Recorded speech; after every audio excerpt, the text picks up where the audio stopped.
Now that we've covered who is eligible, it's time to tackle the paperwork. The disability tax credit application is called Form T2201. It might look intimidating, but it's essentially just two parts. Part A for you and Part B for your doctor.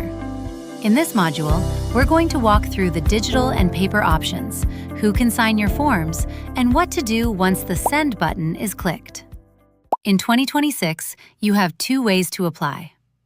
Option 1, the digital application. This is the fastest method. You log into your CRA My account, click Apply for DTC, and fill out Part A online. The system will give you a reference number. You give that number to your doctor, they log into their own portal, and the two halves of your application link up instantly. Option 2, the paper form.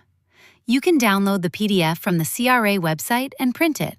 This is still a great option if you prefer to review everything with your doctor in person or if you don't have a CRA online account. Part A is simple, but there is $1 million box you cannot afford to miss. Section 1 and 2.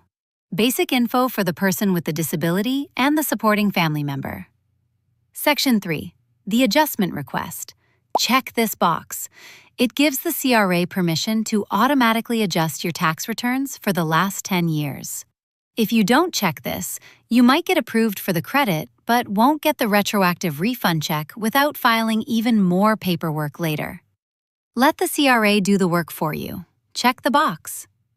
Part B is the medical section.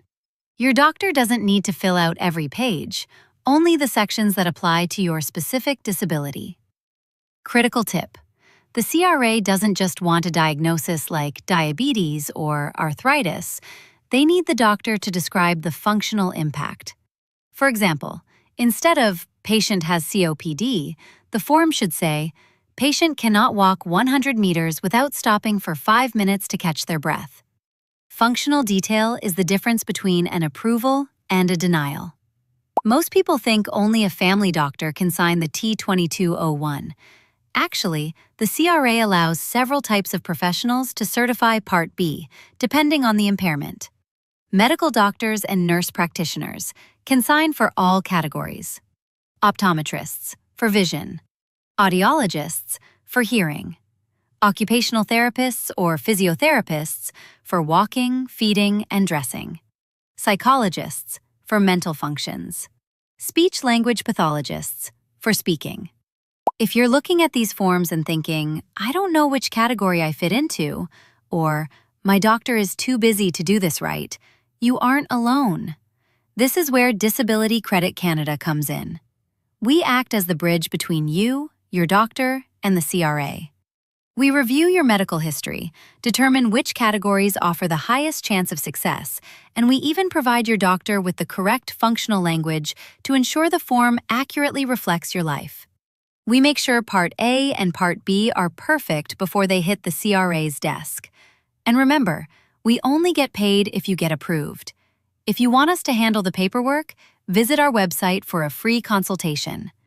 Once your application is submitted, the waiting game begins. The CRA's current service standard is 8 weeks, though it can take up to 12 weeks during tax season. You can track the status in your CRA My account under Progress Tracker. Don't be alarmed if you see additional information requested. This is a common part of the process where the CRA sends a follow-up letter to your doctor. In Module 3, we're going to talk about the best part, the money. We'll calculate that 10-year refund and look at how the DTC unlocks the RDSP. See you there!